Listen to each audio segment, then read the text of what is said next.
Every single woman that I know here has been either assaulted or stalked or harassed, or it hasn't just happened once to me, it's happened multiple times. I think I wanted that like hyper feminine, perfect pink style. I think people overseas are more sticklers to rules. There's a lot less people wearing those fashions, whereas in Japan, they just might not care as much. My main goal was literally just to go in the shop, and then the shop staff spoke to me. I was like, oh my God, they've spoken to me, but obviously they have to. Hello, and thank you for tuning in. If you're enjoying the show, subscribing is the best way to support us. It helps us grow and bring you new stories from life in Japan. All right, let's jump in.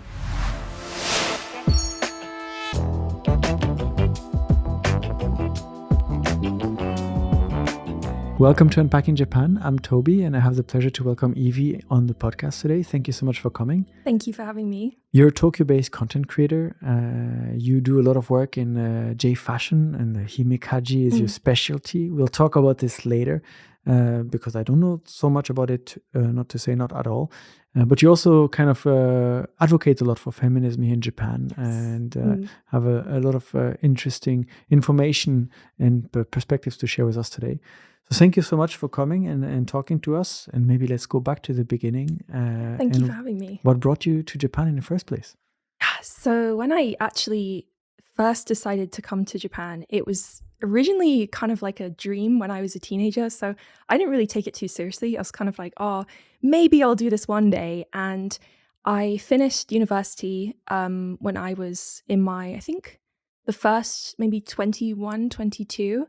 And I decided, okay, well, I don't really know what else to do. And I started working at a job because my degree was philosophy. And I started working in like a really serious corporate job for about a year. And I kind of was quite miserable. So I thought maybe I should just give this a go and just try living in Japan for 6 months. And then it's been 2 years since then. And obviously I decided to keep staying. And yeah, that's kind of... You said you had this dream as a teenager already. Yeah. What part of Japan were you interested in as a teenager? So originally actually started when I was like a child. And when I was a child, I watched, of course, like anime and stuff like that. And I watched like a magical girl anime called Precure.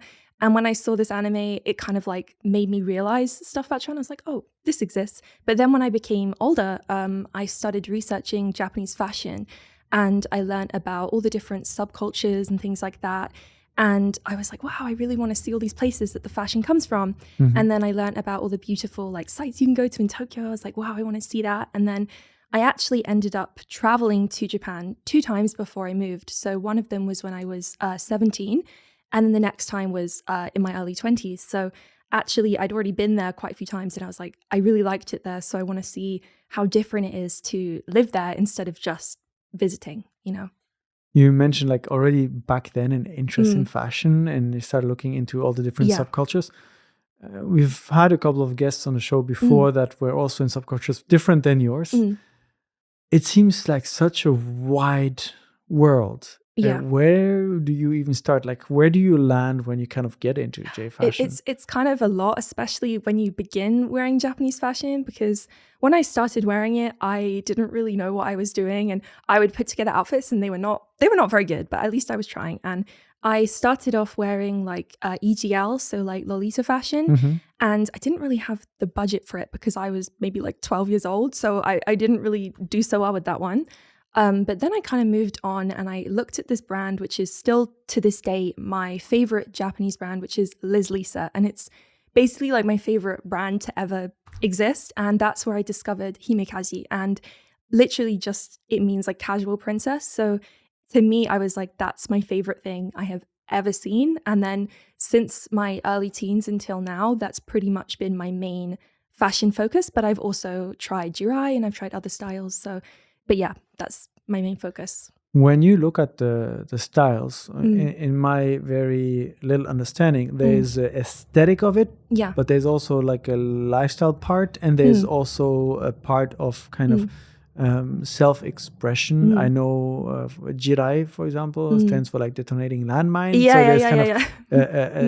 You want to maybe give out that you are dealing with a bunch of emotions. Yeah, absolutely. Yeah.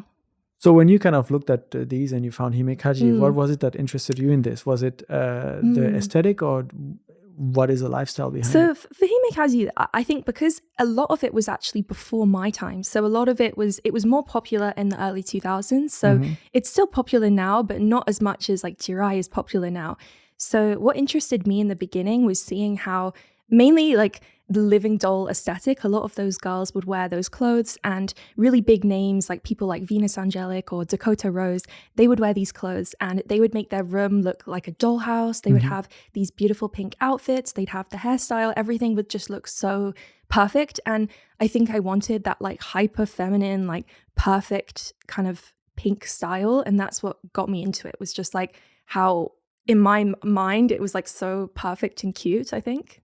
You mentioned it was popular in the early 2000s, and that you also got interested in Japan, into like, where these come from and so on. Yeah. So when you decided to move to Japan, is this something you sought out? You were like, I want to kind of go back and trace a little bit where Himekaji is from and go to the source. And yeah, one of my big like bucket list goals when I first came to Japan as a teen was to go to Liz Lisa.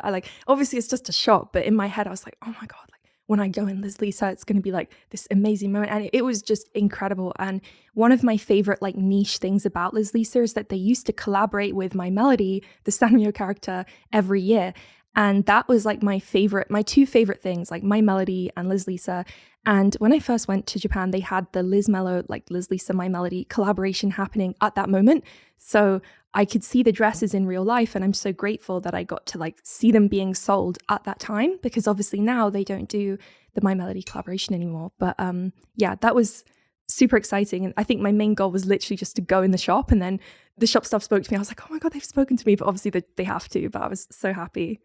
It's interesting to me, like how strong enough of an appeal these brands have to the community. If I compare with, I don't know, mainstream brands like Nike or whatnot, where people want an item for their collection, or they want an item to give themselves a certain look, but the experience of going to a Nike shop or a general brand shop it feels less strong than you and I imagine many others dreaming about visiting a specific store from a specific brand in Tokyo one day. I think the audience is very niche, but it's very, very dedicated. Like people will spend a lot of money on these clothes. They will, like I used to basically spend all of my money as a teenager on these clothes. Like I would save up and I would wait for the releases on my computer, and just really the amount of dedication that people put in for these subcultures is crazy. So when we talk about the actual outfit, are there key parts that need to be present for it to qualify as Himekaji? That if you don't have this, or if you don't do this way, it doesn't count? So I feel like I'm a bit different in that I'm not going to be super, I don't really care about the rules as much. Like it's true, but for me, I don't really mind if people experiment. Like I think that's really cool personally. But if you were to ask the majority of people, like yes, like for Himekaji outfit, usually it's Liz Lisa, but it doesn't have to be. There were other brands that used to be really popular, like Jesus Diamante, which was like a super trendy brand, and now it's extremely expensive secondhand. But usually there's like a couple main things they would have. So they would have like a floral print dress or skirt, and then they would have like curled hair, usually in like a kind of bouffant kind of style, or like a twin tail. The makeup tends to have like a lot of pink blush, and then really big eye contacts. And then usually for shoes, you could do like a heel, or you could have like a brown boot or something like that. But when I'm describing it now, a lot of other J fashion styles are quite similar. So there's a lot of overlap between the styles.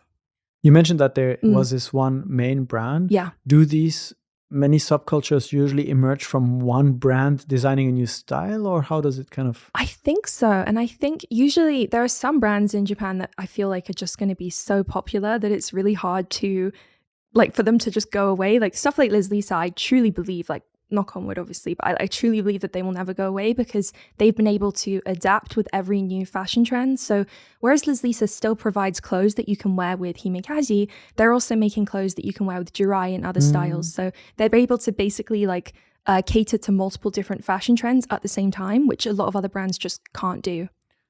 So how often do these trends kind of come up? Because so Himekaji early 2000s, I don't know how many of these subcultures there are now, but it feels like it goes back to maybe the Gyaru or even before, and there are still new ones coming up maybe every few seasons and so on. I think it's just constantly evolving, but there's always going to be like a resurgence in nostalgia. And recently there's been like a huge trend in like the Heise era brands. So, you know, things like Mars, they're now coming out with more like Gyaru inspired brands. So there's definitely like a resurgence of like nostalgic clothing.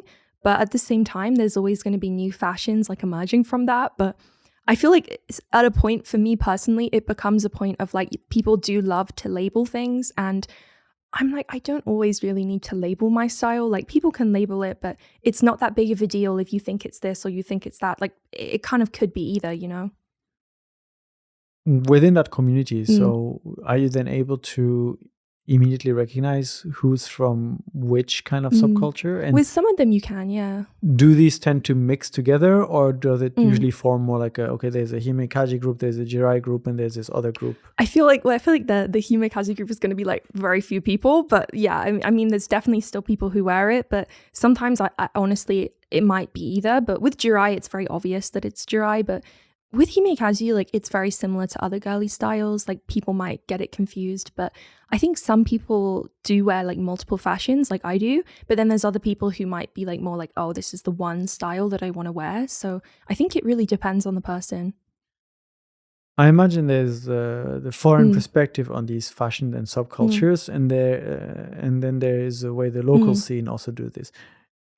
Are they separate, or is it kind of mixed together and there's no boundaries? Yeah, I think this is just my opinion, but I feel like maybe coming from London and like going to conventions in London and seeing the way that the community interacts in the UK, at least compared to Japan, I think people overseas are more sticklers to rules. I think Japanese people, depends on the community, maybe with like Lolita fashion, they are still very strict on like the rules of the outfit, but with other fashions, I don't really think that they care as much. And I think it's because there's a lot less people wearing those fashions in the UK or in other Western countries. So people are more like, we want you to be able to tell it's this fashion, so we don't want you to get it confused. Whereas in Japan, they just might not care as much.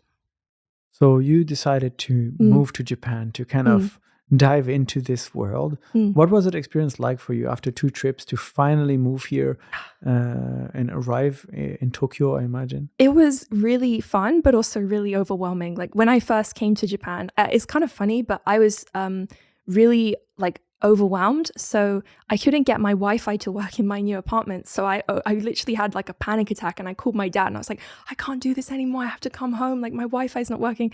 Oh my God, like it's over, like kind of thing. And then 2 days later, I was like, oh, it's fine. Like I'm okay. But I was kind of really just panicking about everything. Like going to the ward office was like the scariest thing I did. I was like, oh my God, like there's no people here who like wearing this fashion. Like everyone is so like normal. Oh my God. So I was freaking out for no reason. But other than that, because I came here with language school, it was actually a bit easier for me to make friends and things like that, because I was already like being forced to interact with people on a daily basis and talk to them to practice Japanese. So that really, really helped. So you came to study the language first and go into that? Yes. How long did you go to the language school for? For a year, yeah. It was supposed to be 6 months, and then I was like, you can't learn Japanese in 6 months. That's not going to happen. So, did you study anything before from your prior interest in Japan? Yeah, so I studied philosophy, and my master's, my dissertation was on animal rights, comparing animal rights in Japan to the UK. So I'd always had that interest in like Shintoism and animal rights and like talking about these types of things. But no Japanese language specifically? No, I actually only did like a club, a Japanese language club. So I had like a teacher who would help us, but it was very basic. It was just like learning like hiragana and then like talking in basic sentences. When you grew up for so many years having this dream of kind of getting into this Himekaji subculture, and you described your experience to me just now about going to that shop for the first time. Yeah. That's one thing. When you actually move to Tokyo to be part of this and actually live in the daily life, and just as you described the experience at the ward office, there's nobody there that's going to wear himekaji. What is the difference between this ideal that one may have from overseas when one mainly gets information from social media nowadays and sees these perfect rooms, perfect outfit, and the reality of, okay, you're in Tokyo. Yeah. And it's maybe not exactly like it. The first thing is, I would say you're always going to be an outsider. And I think a lot of people think, oh, well, if I learn Japanese, maybe people will, think I'm similar or whatever. No, like you're always going to be seen as different. And I think maybe that's a good thing because people will talk to you more. They'll be like, oh, that's interesting. You're from this country. I've never met anyone from this country before. And the other thing is, for me personally, is you have to work a lot harder to get what you want than you would from like your own country, because you're dealing with not only a country where you're speaking your second language, but you're also dealing with the fact that there might be discrimination based on housing, workplace, everything, because you're a foreigner.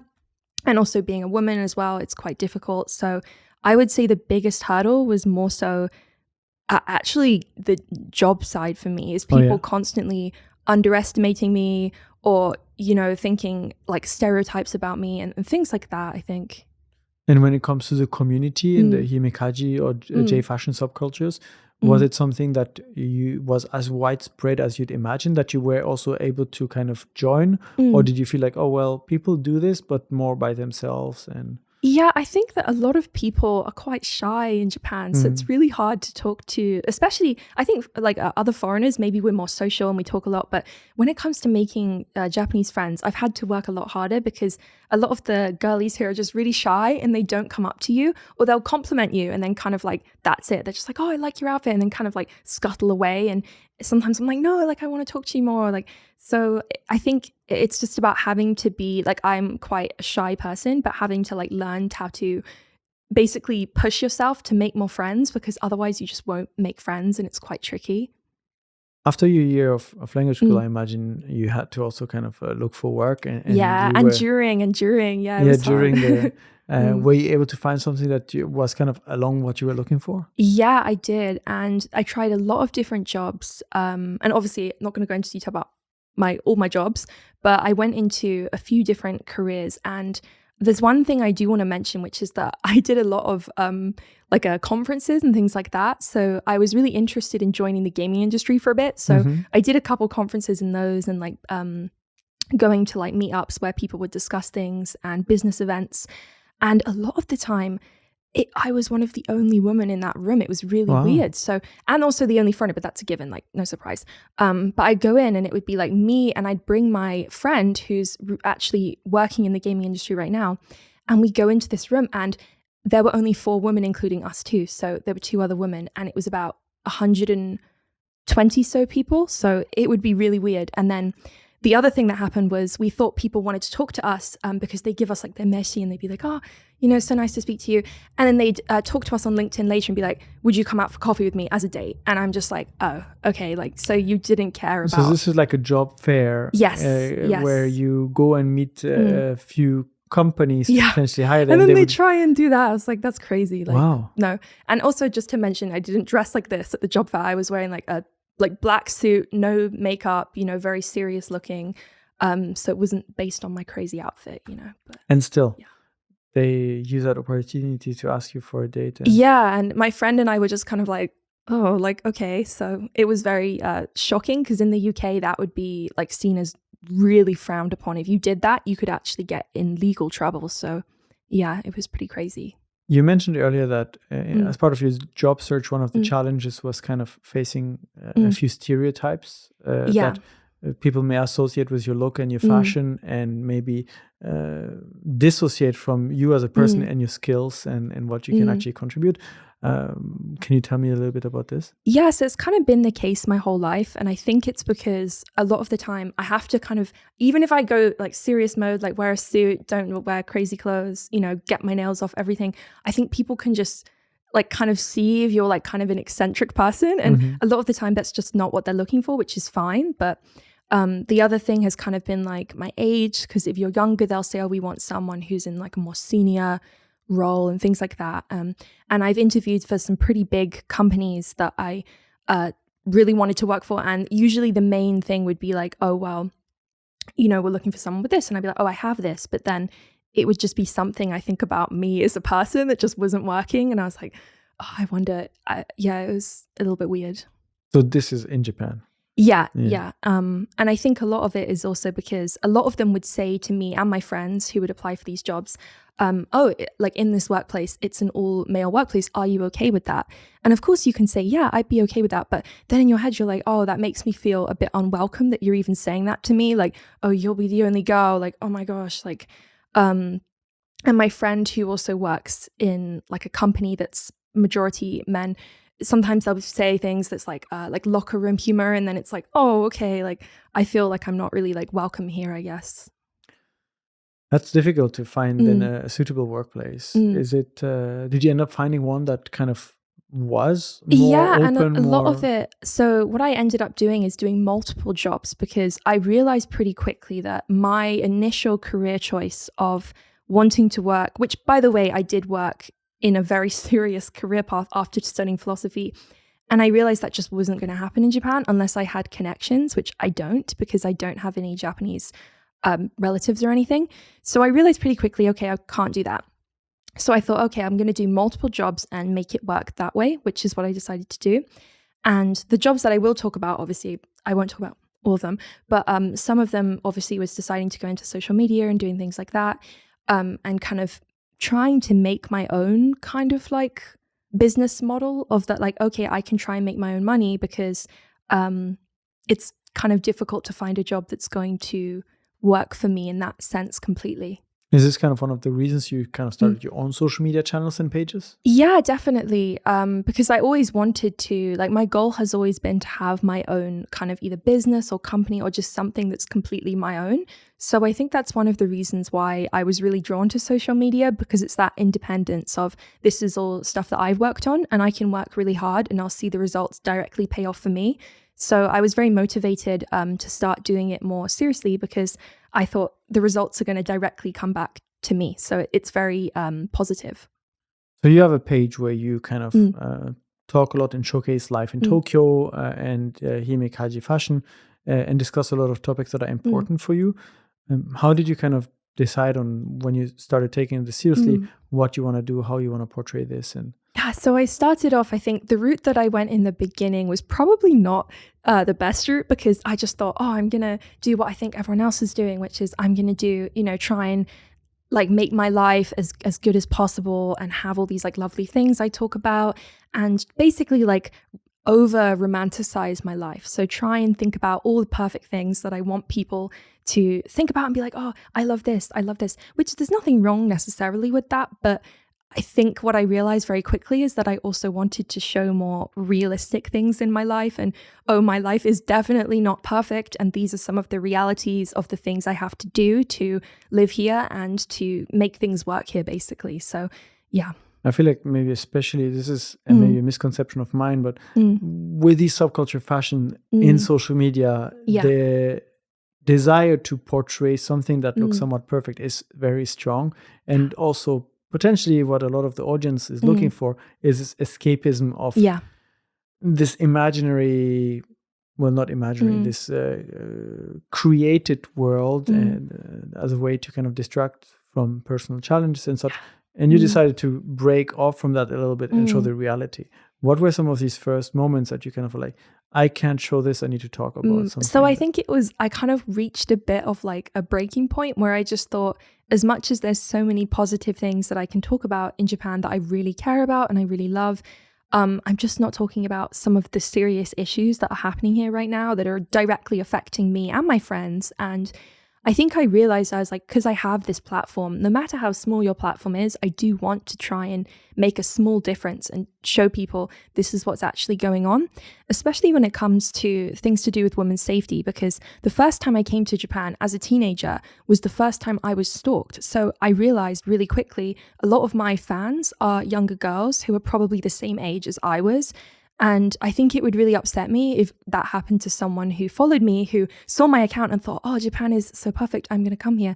So I wanted to start giving advice that can help young women, and not only like cute things and, oh, they might like this as well, but also just genuine advice if you want to come here and hopefully educate women on the topics here that I really care about. It's interesting you brought up women's safety as like the first point that you felt you needed to talk about. Japan is often considered as one of the safest places on earth, where it is said you can walk around anywhere at 3 a.m. And arguably, Japan is a lot safer than most places, but it doesn't mean that you are free from any sort of danger. Yeah. I mean, I think the first thing I'd say to that is that, like, there's a couple statistics I usually point out, which is that Japan was ranked the lowest among developed countries for gender equality. So if you just look at that alone, it's pretty shocking. But from my experience, being stalked in Japan and all these things, it hasn't just happened once to me, it's happened multiple times. And it's usually happened in times where I wouldn't really expect it. So it's not always at night. Sometimes it's at like 2 p.m. and this will happen to me. Or it's when I'm with a friend, which again, you wouldn't expect because it's 2 girls. So you'd think, oh, we're safer because there's 2 of us. How do you notice? Actually, so I usually tell myself I'm imagining it.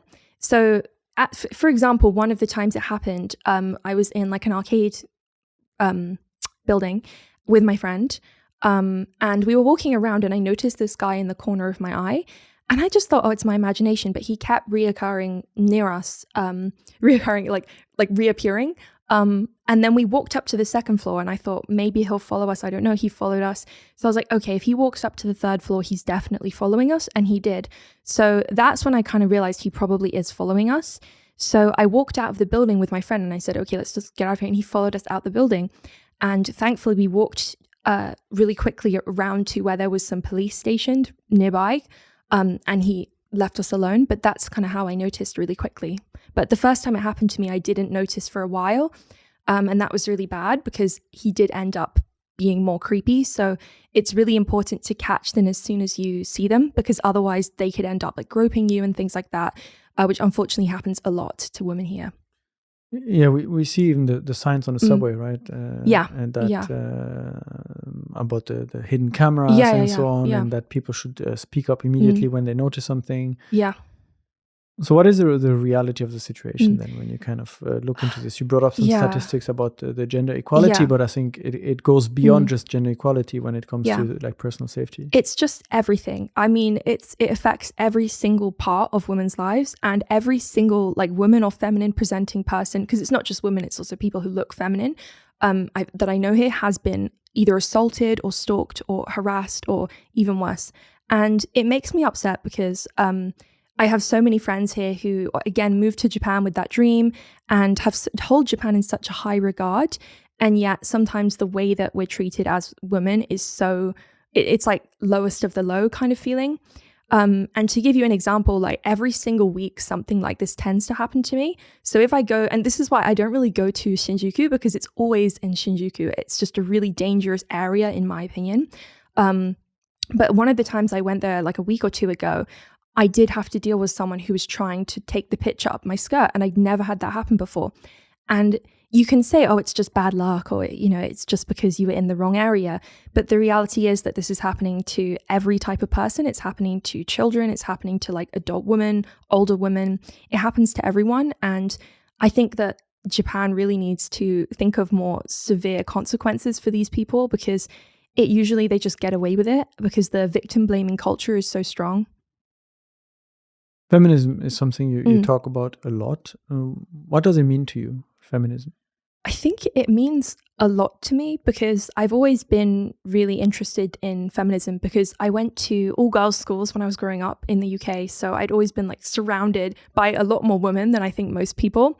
And I realized very early on that there was something that bothered me about, there was like stereotypes about women that were not quite right and things like that. And coming to Japan, I think it really made my beliefs stronger, because I realized how tough sometimes Japanese women do have it, because there are so many negative stereotypes and weird ways that people can sometimes view women here that made me think I really want to talk about this more, because it's just not talked about enough. And I think people just kind of glaze over it because it doesn't either affect them or they just think it's not as important.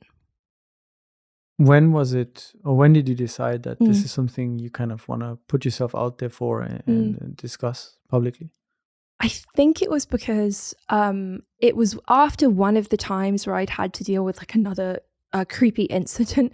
And I kind of was just at this point, I was like, I really want to start being more than just a channel that talks about like cute stuff. I really want to talk about things that are affecting me, because up until that point, I really enjoy making cute content. I thought as well. I think it's really, really fun. But I had kind of just only been doing that one niche. And I thought I really need to expand my niche and talk about other things in my life, because otherwise it just feels like kind of not sincere to who I am as a person, I think.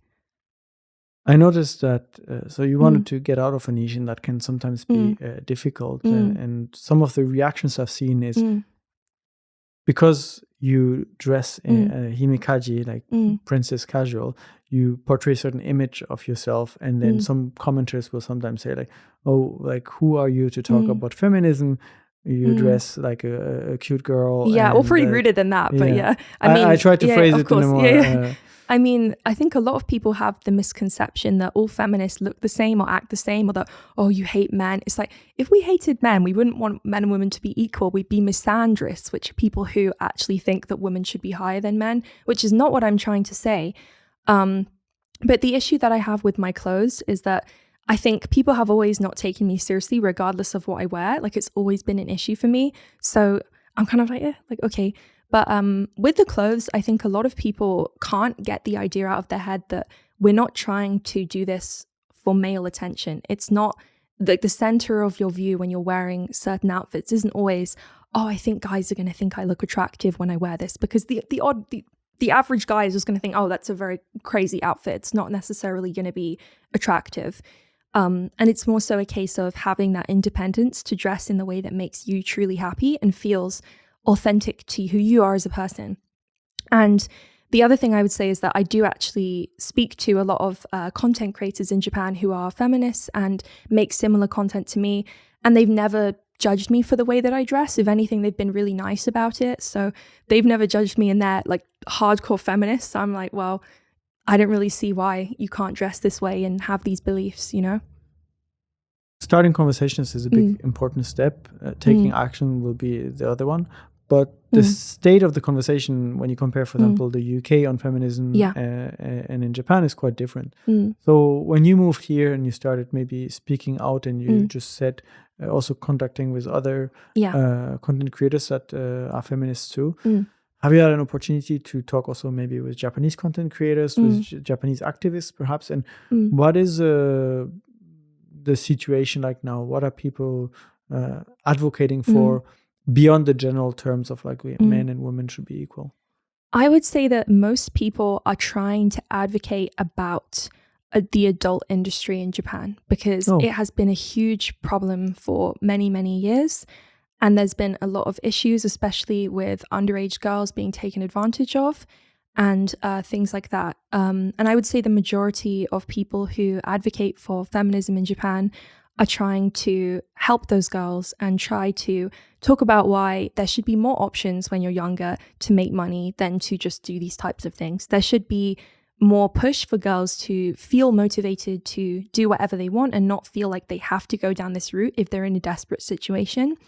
And I think that the other thing is that I think a lot of women feel that they're not allowed to wear certain clothes after a certain age, or they're not allowed to dress a certain way after, like, there's a very popular thing a lot of Japanese people will say, which is that after 26, they feel like they're too old, or after 30.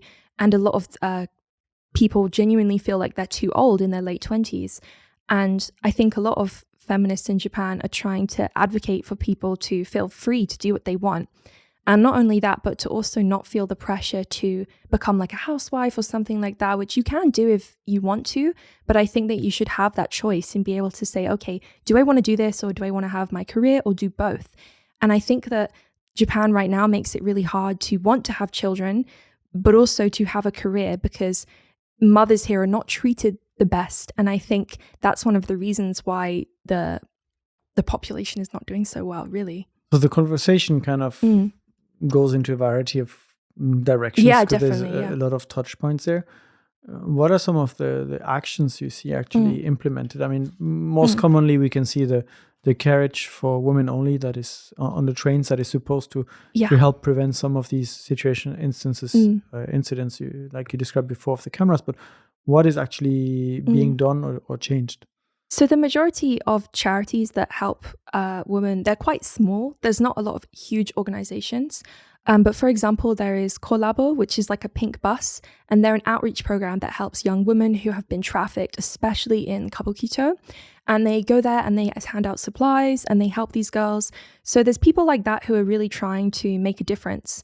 But I would say the majority of things, like for example, with the like women-only carriages, I don't think that they're taken as seriously as they could be. So I think a lot of people will say, oh, well, what's the point in having this? Like, especially overseas, foreigners don't realize like the severity of the situation. Like the fact that almost every single girl, like I said before, has been assaulted or groped on the train. And that can be really scary for a lot of young women. And I think we just need more really to be done. Like even with those types of topics, it's not really enough. And another thing that's also kind of somewhat helpful is that for mothers, there's also the little maternity badge that they can wear on their bag, or you could wear a help mark as well. But in my experience, I've seen a lot of women with these badges on their bag and they don't always get a seat. It's not always a guarantee because I think a lot of the time people just aren't really looking. So I think maybe more awareness and compassion would be really good. Who needs to take action? Because it could be done at many levels, right? You mentioned the bus initiative, which I imagine is maybe private, semi-public as an initiative. Does it come from the government? Is it something where NPOs need to get together to kind of launch some things? Or I think most organizations in Japan are charity-based. So the ones that I'm talking about are all very, very small. So they're all run by volunteers and they're all based on donations. As for the government, I've voiced my opinions a lot, but I don't really think that our current prime minister, like with all due respect, will really do a lot for women's rights because already she's voiced that that's not really a priority for her. She's mainly focused on other things.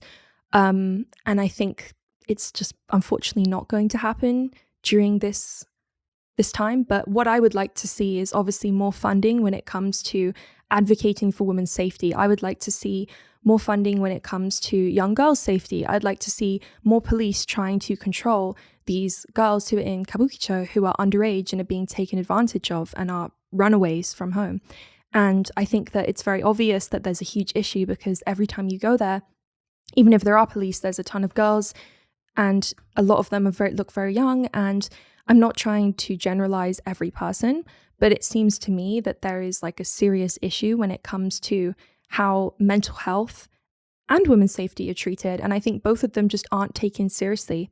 And I can speak from personal experience, having been through the medical system here. I just don't think it's as good as it should be. Arguably, to some, it is a great system, right? But then when you look into it, there may be, in some instances, some challenges. What are some of the things that you kind of felt like could be different? So I think for health, it's good. I mean, it's very, very cheap. And for general healthcare, it's excellent, actually. For me, it's more so about mental health that I think isn't really tackled very well. And I think the majority of why I think it's that way is because obviously Japan is an aging population, and I think a lot of elderly people probably aren't going to be as interested in mental health care. So I think it's still a smaller kind of branch of the healthcare system, and maybe less people are using it.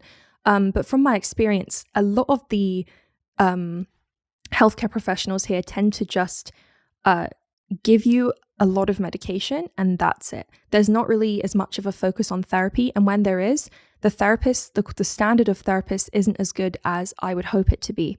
And the medications that they prescribe people are usually quite strong and quite addictive in some cases, which can cause even further issues. And for me personally as well, I think giving someone who's quite vulnerable an entire 2 months or a month's worth of medications in one go in a bag is quite dangerous and irresponsible. I think we really need to start having conversations about why there's not more access to proper therapy instead of just giving them the medications and then just saying goodbye. You mentioned that a lot of the charities that are working for change are small and based on donations and based on volunteering. These topics you're bringing up, the trafficked girls in Kabukicho, the mental health care system, they are pretty big. They're nationwide. They affect potentially many people. Who and how can you have these conversations on the topics? I mean, I think usually it's difficult to talk about a lot of these topics because people will have quite a romanticized view of a lot of these areas. So, for example, when I first came to Japan, my initial impression of places like Kabukicho was, oh, it's just a place people like to party. And yes, there's a problem with homelessness and runaways, but I didn't realize how bad it actually was until I went there and I thought, this is actually just really depressing. I mean, I don't even like going there because I feel so awful for these poor girls. And I think seeing it being portrayed as like a party city in other foreign countries, it leaves a really bad taste in my mouth because I just think there's so many poor, vulnerable people there. So, yeah. But it makes it still difficult because where do you start? So right now you're kind of focusing on your own social media channels where you can kind of voice your views and interact with people online. Have you seen that lead to some interesting actions in person, like starting from your content? And yeah, I mean, I think it's definitely sparked more debates about these things. And I think I'm still not seeing as much change as I would hope for. But I'm hoping that the more I talk about these things, the more that people will start to bring awareness. And I'm really hoping that we'll start to see more Japanese people and foreigners alike come together and think, okay, well, clearly this is not the exact image of Japan I had. And that's a good thing because it means that we can see what we have to change and not just, oh, this is just annoying or an inconvenience to me. When it comes to your audience, I imagine it's mostly girls based on your content. Yeah, 85% women, yeah. But for the conversation to happen, probably everyone needs to be somewhat involved. Yes. Do you see that happening where there's a conversation space for both? Or yeah, I really hope so. I think, again, it goes back to this point I made before, which is that a lot of people think, whenever I talk about these topics, a lot of people think, oh, you're trying to hate on men and you must really hate men. Like, I get one of the most common comments I get is, wow, you must really hate men. And I'm just like, no, like if I did, I wouldn't be having these conversations because arguably it's harder to try and get equality than it would be to just say, oh, I hate all men and men are so annoying. It's like, that would be easier for me to do than to actually do what I'm doing now, which is saying, okay, clearly there's a problem with some people who are weird, which is making the rest of them look bad. And I think to try and get more people on board, it's difficult because my kind of content is very feminine. And I think a lot of guys might be uncomfortable by that because it's not really something that they might be interested in. But with that being said, I do have quite a few men who comment on my videos and have really interesting things to say. So it's not just all women, I think. So where does that leave you now? You kind of arrive with a dream of chasing these J fashion and you kind of entered that world. But then when you kind of got over the challenges of setting up your Wi-Fi, you kind of discovered another side of Tokyo where you're like, well, there are quite a few challenges that are affecting you personally, experiences you've had yourselves on the streets of Tokyo. Where does it kind of leave you today now that you've been for a few years in Japan and you kind of are carving out your path? Yeah. So I do a lot of different things, and I think anyone who's like a creative will understand, but there's always so many different projects that I have going at one time. So I'm doing fashion, I'm doing cosplay, I do art. I also do like other random things like video making and things like that. So I always have different things that I'm doing. Right now, I am working on a really big project, which I'll be releasing next year for YouTube, but I'm really excited about that. But other than that, I'm mainly just doing what I want to talk about, like talking about issues that bother me. I think I do want to focus more on LGBTQ issues because I think I started talking about that recently and it's another niche that I think people don't really talk about. So that's something that I'm really excited to talk about more on my channels. What is this big project? Can you tell us a little bit about it? No, I mean, it's not, I don't think it's very interesting to most people, but look, basically it's going to be, it's not really anything to do with anything that I'm doing now. So it's not going to be like fashion related or anything like that. But it's going to be something like a collaborative project that has something to do with like film, something to do with music, stuff like that, all together in one thing next year. So it's going to take a lot of time, but like hopefully it will be good. I hope. Many people probably dream of becoming a creator. I think it's one of the most answer. It's one of the most common answers to the question, what do you want to be when you grow up, to kids nowadays in school. But it's not easy. Now there's a very saturated market. Trends are changing faster than ever. And you said a lot of your audience might be younger as well, possibly dreaming of similar things. How do you feel as a creator? Do you have a responsibility towards them to kind of not just make it look like, well, you can easily be a content creator in Japan? Yeah, it's extremely hard. I would say you have to really, really want it. It's harder than any other job because you have to work long hours. You probably won't get paid. And you have to, if you want to make a living out of it, which is what I'm trying to do. I do have friends who make a full-time living from it. You have to work harder than anyone else, you know. You have to put in the work. You have to post. Usually for me, for example, my audience is majority in America. So I post around 3 to 4 a.m. every day. And I don't just schedule my posts. I also have to reply to comments, because if you want the algorithm to boost your posts, usually it's really good to reply within the first hour or so, you know, time. So I'm on my phone at like 4 or 5 a.m. like replying to comments to make sure that my videos are boosted, because for me, that doesn't really bother me, because this is my dream. This is what I want to do. This is like so important to me. But you have to be someone who will put the work in, who really cares about these things if you want to make money from this. If you just want to do it for fun, that's fine. You don't have to worry as much. But if you want it to be successful, you have to really be focused and have like an end goal in mind. And the other thing I would say is you really have to advocate for yourself. So the majority of brands that you work with, they probably won't want to pay you. In fact, I would say 80 to 95%. So what you'll have to do is, if you want to do like a collaboration, you want to do like a sponsored post, you have to learn how to sell yourself. What am I going to say that's going to make people want to pay for my work? So for me personally, I've really struggled with that. And it's been something that only recently I've learned how to do, which is to set your own rates and be strict to your rates, and to say no and walk away if someone doesn't value what you're doing. So there's like a lot of different layers to it, but I would say on average, it's definitely worth giving it a go, but you just have to be aware that it is not easy at all.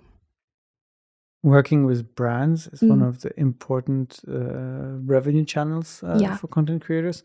In your case, you work with a lot of Japanese brands. Are there unique things about working with them that may have surprised you, or maybe different from the UK?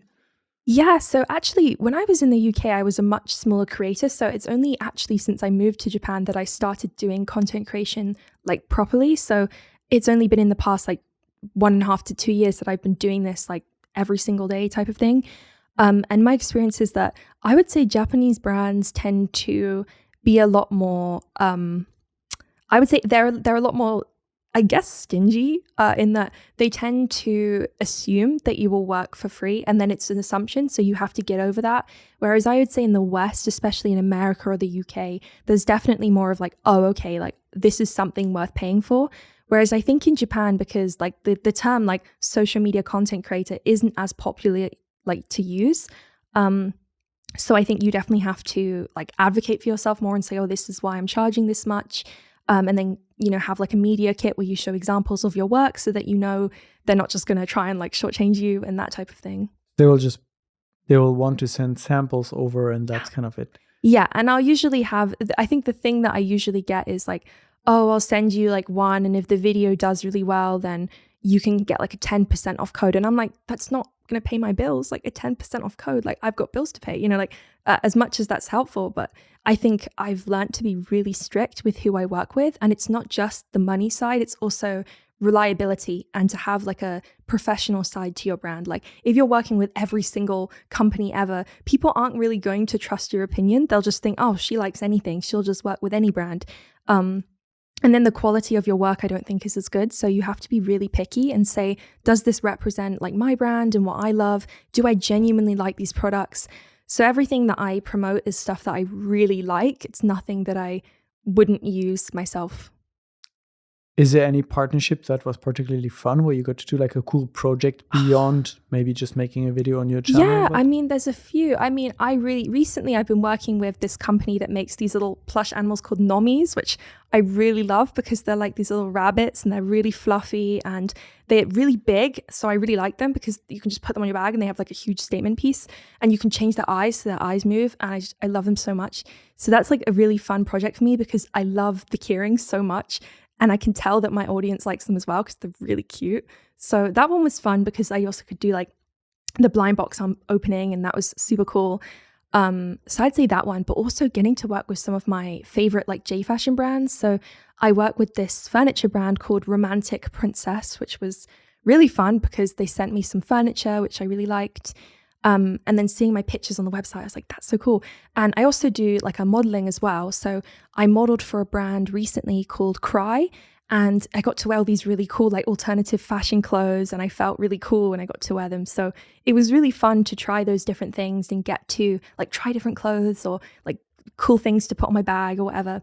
So that definitely made it more enjoyable. It kind of feels like it's coming full circle. You had this dream and this first amazing experience going to the store of that one brand, and now you're working with all these different brands. Yeah. Well, my dream is still to work with Leslie Sabat. I think maybe we'll see. Like maybe one day. Yeah. Fingers crossed.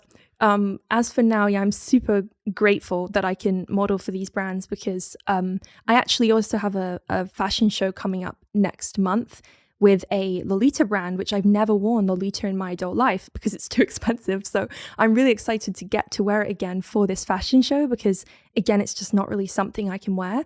So yeah, I'm really, really grateful that they considered me for that. You mentioned a furniture brand. So these J fashion brands basically now also expanded into making everything around. Everything. Yeah. I mean, furniture, cases, makeup, clothes, everything you can think of. I mean, there's even like, I think like toilet paper brands that are cute. I mean, there's anything. And they know the audience is in it. Yeah. They know people are going to spend money. Yeah. So they're willing to invest, I think. Interesting. So now kind of being part of this world and working with them, has it ever made you think about maybe starting your own brand, designing your own kind of line? I think I'm too business minded in that I think it's going to end up as a loss. I don't like things that are not financially profitable for me. I like making money. So anything that won't make me money, I won't do it. So for me, I really did think when I was younger, I was like, oh, it would be so cool to like make a bag or something. But unless I am going to make a significant financial profit from it, I won't do it. Maybe if I got a collaboration with a brand where they said, okay, well, you can get a certain share from the revenue when we make this product, I would do that. But there's no way I'd start my own fashion brand, I think, because I think I also don't have the creativity to come up with like 20 different designs in 1 month. I think I'm just not that talented in that sense. But I'd love to do more work with my illustrations and things like that, but maybe not fashion related, surprisingly. It's interesting. It seems like through your career, you're kind of breaking down all the stereotypes. You just explained how you're focused on this being a positive cash flow for yourself, but you studied philosophy before, which is kind of maybe tied to the idea of you will do something like academic work, but not necessarily business as a career. And now here you are kind of thinking philosophy makes a lot of sense for what I do now, because doing activism makes sense from philosophy because I get to reference some of my favorite like philosophers. So for example, I think a couple months ago, I referenced like a philosopher that I really like for animal rights, which is Peter Singer, and definitely don't agree with all his theories because he's a little bit crazy sometimes, but he said some things that really interest me, and he wrote this book on animal liberation, which I really like. So getting to reference those things in my videos is really fun for me because I can talk about so many different things that I'm interested in, and there'll be someone who actually is interested in what I have to say, which is like crazy to me.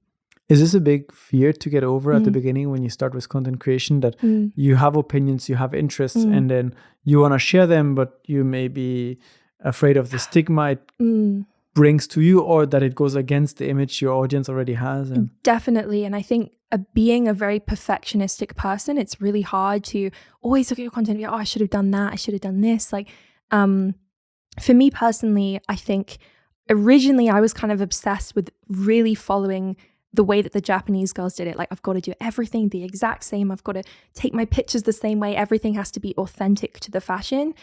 And then like, since I moved here, I kind of started to care less because I was like, I want to just be myself. And if people don't like it, that's fine. They just don't have to watch it or look at my posts. But I kind of just want to show all the different aspects to who I am as a person, which there's just so many different like parts to who you are. And I think that makes you more interesting.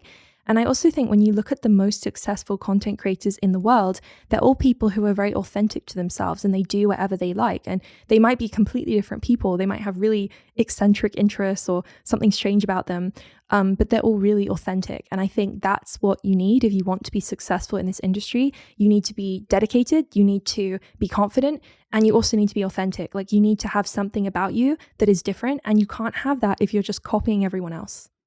I hear you have a lot of drive for this. I'm very excited to see what's next. Evie, we talked about a lot of things, J-fashion, we talked about feminism in Japan, gender perspectives. Is there anything that was important to you that you would have liked to talk about today? I see you kind of came prepared with some ideas. Of course, if I'm going to reference things, I always come with notes because I'm like, if I'm going to reference, especially with feminism, I like to always have like the quotes that I'm referencing.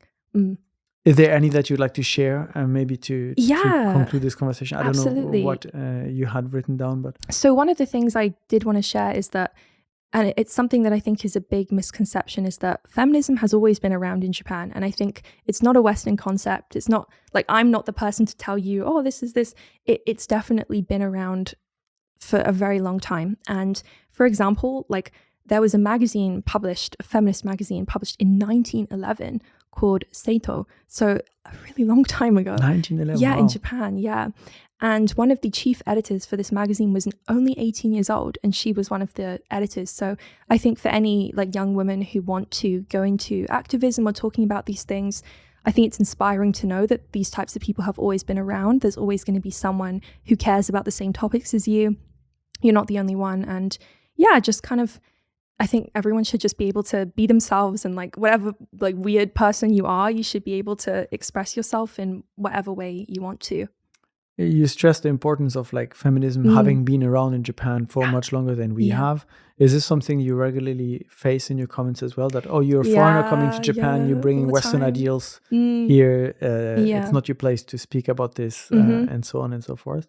Definitely. And I think people love to say like, oh, you're a white woman. I'm like, yeah, but I'm talking about stuff. I've researched this, and it's all Japanese literature that I've looked at whenever I talk about these things. I talk about, tweets that I see from girls who are talking about issues, or, media that I've seen. And it's all cited directly from what I've seen. And of course, I agree. If people want to say I'd rather hear it from a Japanese person, that's totally fine. But I'm just speaking about my experience living here as a woman, like living alone here. And yeah, like that's just my thoughts, I guess. So a lot of research and literature out there if people are curious and interested in looking it up. If they want to hear your perspective, they can kind of check your channels. We'll make sure that they are linked so people can also reach out if they have questions. Evie, thank you so much. Thank you so much for having me. This was very interesting for me. I learned a lot about subcultures and interesting perspectives on feminism. I hope that you speaking up will contribute to some positive changes, and that most importantly, you don't have to face some of these situations with stalkers again. Because I imagine that can be, actually I don't imagine how this can be, but nothing good. So hopefully that doesn't happen again.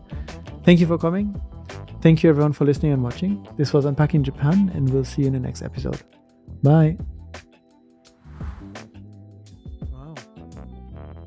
Did we talk about everything? Yeah, we covered everything. Yeah. Thank you for sticking with us all the way till the end. We really appreciate it. If you haven't already, consider subscribing to the podcast. It helps us improve the show and bring you more in-depth conversations from Japan. Take care and see you next time.